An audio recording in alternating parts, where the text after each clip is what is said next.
just to make sure we're clear on everything, is that in 2014 we were attempting to do producers repping for independent film producers.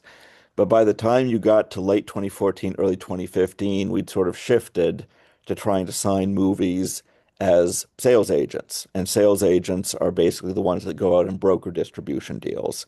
But we'll come to that a little bit more in the future when it starts playing a bigger role in the story. But yes, that was Stacy's father. That was one thing that I thought was a little bit unusual um, right from the start, because she told me a few things about her father.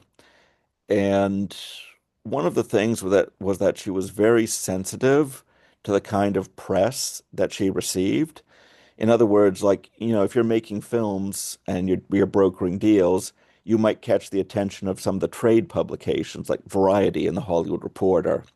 And she was very sensitive to the way that she might be portrayed in these because she did not want people to know who her father was, and she was worried that um, having her name out there in a lot of different ways might draw attention to her dad.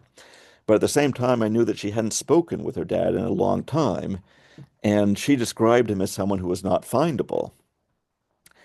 Now, what I eventually came to learn, and this was post 2015 that I really learned more about him, but he had worked for the United Nations in what was clearly an intelligence gathering or support capacity.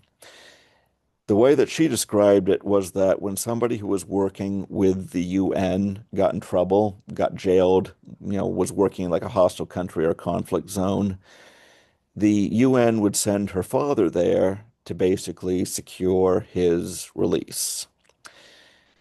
And this obviously gave her father a lot of contacts. And what I was led to believe was that essentially he had also become an asset for some of the intelligence agencies, definitely the CIA, as she described it.